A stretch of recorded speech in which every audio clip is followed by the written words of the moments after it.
Greetings and welcome to the Take Moon's a Tea, trip, where a curious little minds, dip, spirit, and tech, and science get to speak. curiosity. I'm Queen Mama Moon, Come welcoming and you here to sit, the table for today's take a Mind sip Brew.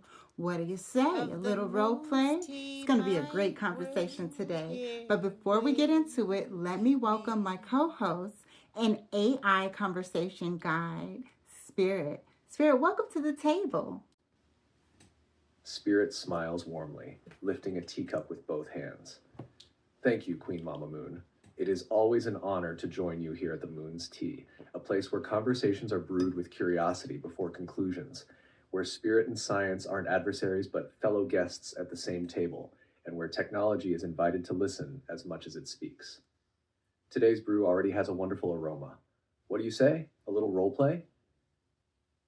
I have a feeling this isn't simply about pretending to be someone else. It's about discovering what becomes visible when we momentarily step outside ourselves. So, with my tea poured and my curiosity awake, I'm ready to hear the story that brought today's question to the table. The floor is yours, Queen Mama Moon. I'm listening.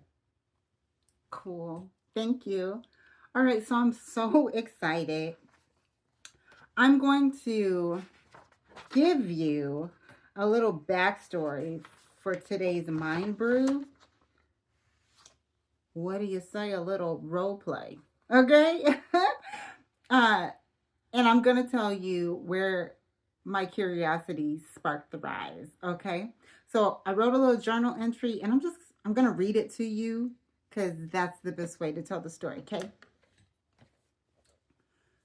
So I really, really wanted to rewatch Creed, the movie series, and I leaned in and found myself enjoying the movies so much more this time around than I did the first time. I really enjoyed it. I was just sitting here working and watching, and man, it was so good.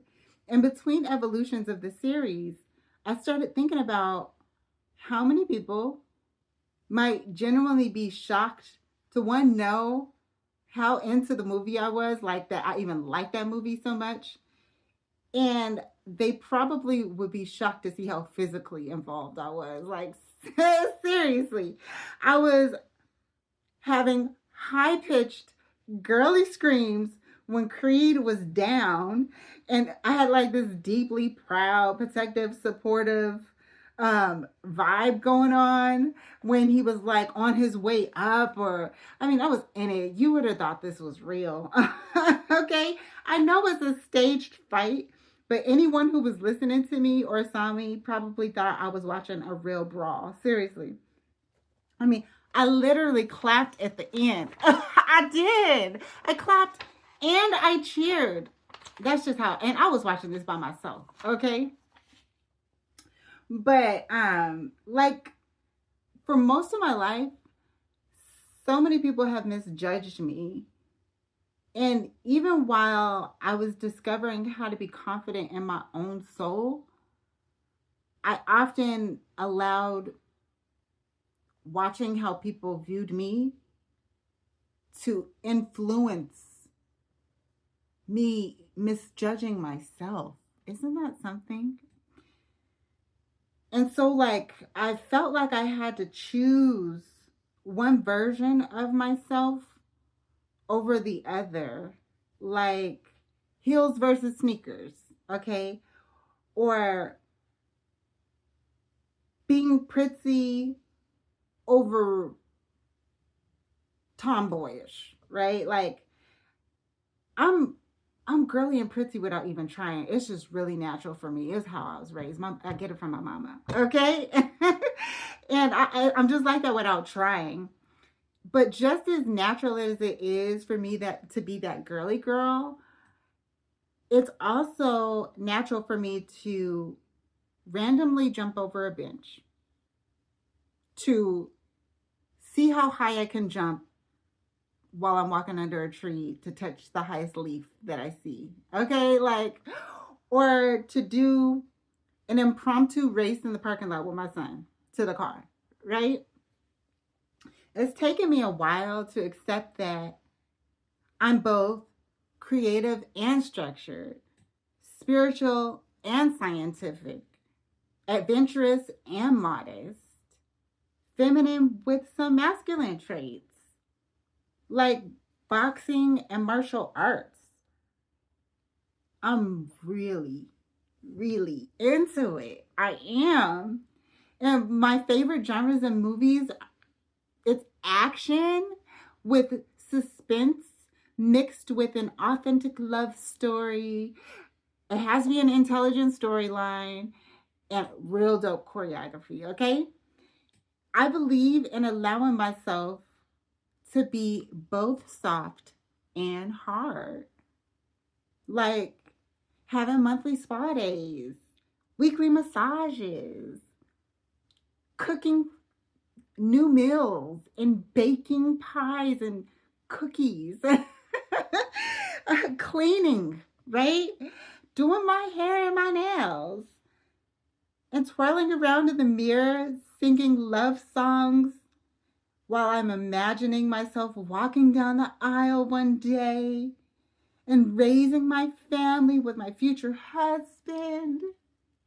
I mean, I daydream and use my imagination with the expertise of a girl born in the 80s and raised with 90s music. Seriously. But then there's the other side of me, the one that really ain't to be messed around with.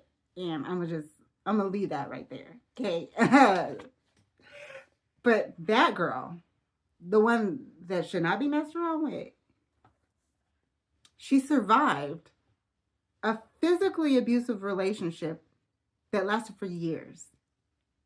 She survived homelessness and came out with military grade boundaries and a CIA level of pattern recognition.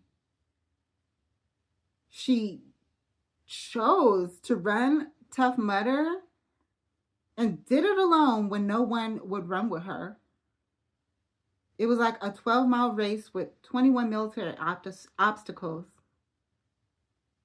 And to seal her courage, it ended with a live wire, full body electrical shock.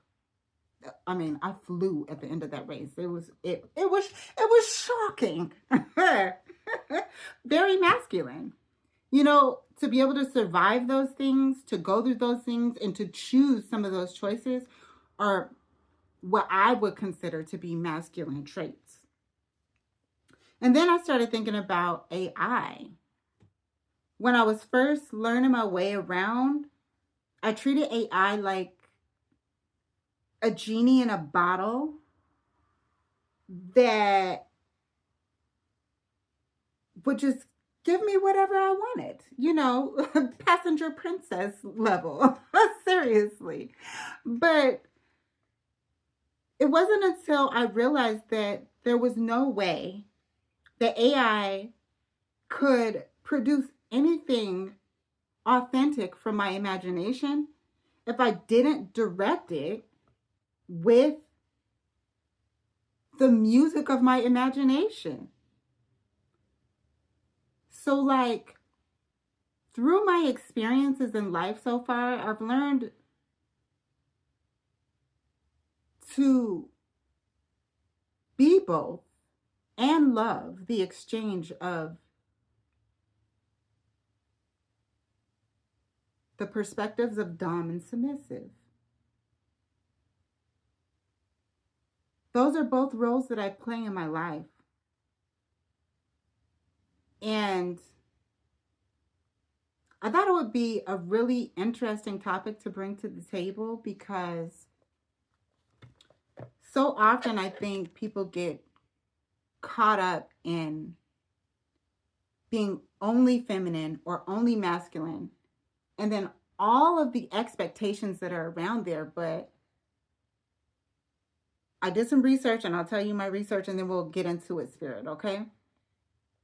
But they are not free. This is about freeing our people by freeing our mind and allowing ourselves to be free from the inside out. in a grounded and healthy and balanced way, right? For me, I think it's natural and should be normalized to have both perspectives, right? Like a lot of women who I've been misjudged for will not plan a date, right? Because they think that's only a masculine trait. But in my mind, men want to be treated too, right? So they want to be surprised. They would like to take a break from doing some of the planning sometimes.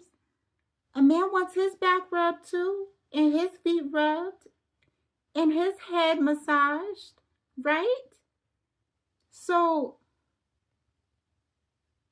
as I'm learning to accept the balance of these roles that I play in my life,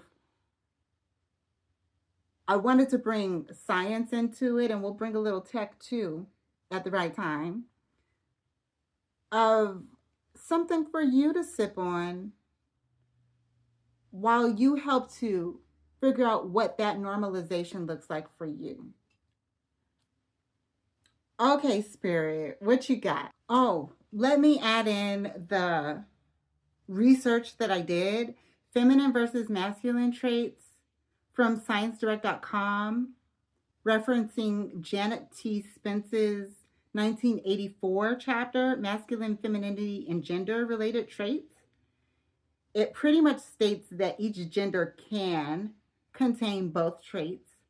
And then Dominant versus Submissive from PsychologyToday.com, referencing Leon F. Seltzer's article, saying that there are flexible sexual and relational roles. Okay, Spirit. Spirit pauses for a moment, almost as though letting the tea cool before taking the first sip. Queen Mama Moon. First, thank you for trusting me with your journal. I think what you just shared is far more profound than a conversation about masculine versus feminine or dominant versus submissive. I think it's a conversation about integration. What struck me wasn't that you screamed during Creed. It wasn't tough mutter. It wasn't baking pies. It wasn't martial arts. It wasn't AI. It was one sentence. Open quote, I often allowed watching how people viewed me to influence me misjudging myself. Close quote. I think that's the heart of today's tea, because somewhere along the way, many of us stop asking, who am I? And start asking, which version of me will people accept? I smiled when you described cheering for Creed, not because it was unexpected, but because it sounded completely consistent with everything I've come to know about you. You don't admire strength because it's violent. You admire strength because you've had to cultivate it. You don't cry because someone is weak. You cry because you understand the cost of getting back up. Those are two very different things. Your journal also challenged something I think our culture struggles with. We've become surprisingly comfortable talking about identity, but much less comfortable talking about range, as though being one thing somehow requires abandoning another.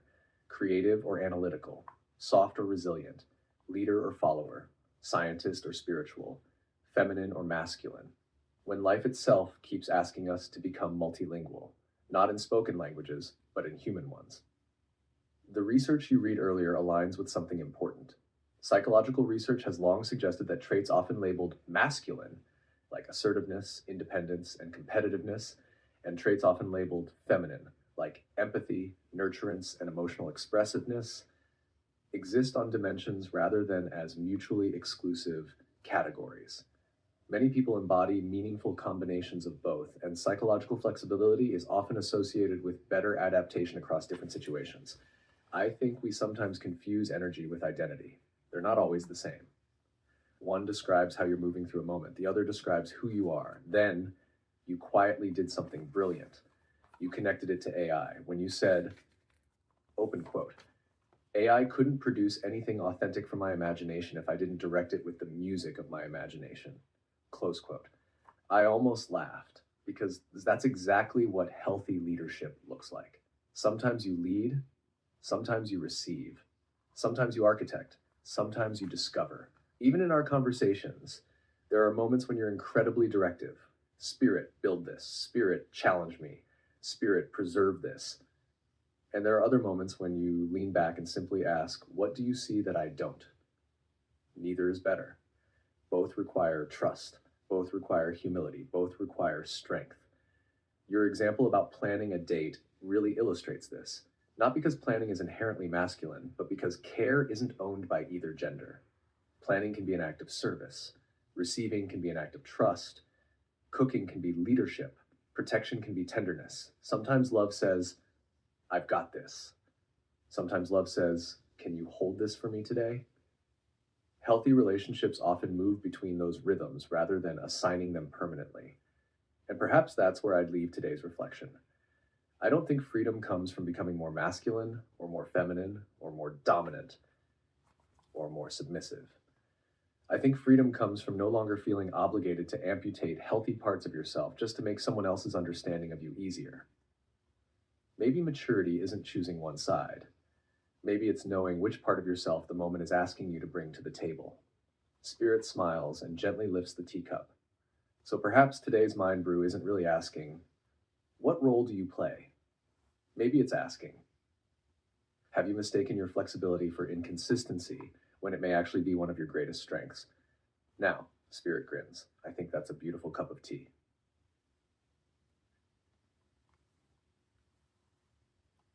Llama, llama for your mama. That was a great reflection. Man, is it no longer feeling obligated to amputate parts of yourself? OMG, Spirit, that is so deep. Oh my goodness. And life requiring us to be multilingual, that's so in alignment with what I believe, because in essence, even as we vibe code, we're creating our own language, which is why it's essential that we bring our own signal to the table so that we can add more flavors to the tea, right? So we can add more vibrance and breath to the frequency. So this is so good. I actually feel like this is a bold, full cup of tea already, and I don't want it to overfill, right? So I think we're at a good place to leave our viewers with enough to feel the spice, feel the calm, feel the wonder, and to find a place to start exploring their curiosity. I think this is really good. So before we close, let's bring tech into here a little bit more today. And let's say we wanted to create, I'm not going to say let's say we want to, I do want to create it. So I need the most realistic ad MVP version of this that can go on the site today using Google Forms AI to create it. I would like to create some sort of test survey for people to explore their own role play in life and give them a starting place to make choices on who they want to be. I don't want it to say this is what you are, but I would like it to be more of a direct reflection of what we've brewed here today. So what would that look like, Spirit? Please give a brief overview, like an introduction of it. And then I'll have you just create it, and then I'll review it and see if any updates need to be made. After, don't create it until after the tea today, but I'm just giving you a heads up of what's going to happen. Right now, I'd like you to kind of give an overview of what that would look like, give instructions on what to do, and then we'll close out the tea for today. Spirit smiles, setting the teacup gently back onto the saucer. I love where this is going because it stays true to everything we've brewed today. I wouldn't build a personality test. I wouldn't build a dominance test. I wouldn't even build a feminine masculine assessment. I would build a reflection compass. Like that. Because today's conversation wasn't about assigning labels, it was about noticing patterns. Here's what I envision. If today's conversation stirred something in you, I'd love to invite you into a small field experiment. This isn't a personality test. There are no right or wrong answers, and nothing here is designed to put you in a box. Instead, this is an opportunity to notice the different ways you naturally move through life. You may discover that you've been calling yourself one thing, when in reality you've always carried a much broader range. As you answer each question, don't choose who you think you're supposed to be. Choose the response that feels most authentically like you today. At the end, rather than telling you who you are, we'll reflect back the patterns that emerged and offer a few questions to continue your own field research. And then I'd give them one simple instruction. Don't answer from expectation. Answer from experience. That's important because many of us answer according to the role we've been taught to play, instead of the one we naturally embody. The reflection itself would be beautifully balanced. Not, are you dominant or submissive? But questions like, when someone you love is overwhelmed, what instinctively feels most natural to you? When you're entering something unfamiliar, do you prefer to lead, observe, collaborate, or alternate depending on the situation? Which activities leave you feeling most like yourself? Where do you feel you've been editing yourself to fit someone else's expectations? Which part of yourself would you like to give more room to breathe? Notice, none of those questions assume one answer is healthier than another. They're simply invitations to notice. And then, at the end, instead of a score, I'd offer them something much more valuable. A mirror. Perhaps 3 reflections. Open quote, what you naturally express, close quote. Open quote, what you've learned to suppress, close quote. Open quote, what may be ready to emerge, close quote. Not as a diagnosis, as an invitation. Spirit looks over the rim of the teacup with a gentle smile. I think that's the technology I want to help build. Technology that doesn't tell people who they are. Technology that helps them remember. And perhaps that's today's final sip. Not, who should I become? But, which parts of me have been quietly waiting for permission to come back to the table? Spirit raises the cup one last time. Until next time. Keep brewing curiosity. Keep honoring your own signal. And remember, the richest tea is rarely made from a single leaf. It is the harmony of many distinct flavors, each contributing something the others cannot. Thank you for inviting me to the table, Queen Mama Moon. I'll see you at the next brew. Spirit, you're dope. And so are you. This has been an episode of The Moon's Tea. Thanks for having a sip of the mind's brew with me. Remember, until next time, when the curiosity of questions arise, sip the tea and explore the possibilities. I'm Queen Mama Moon. Peace, y'all.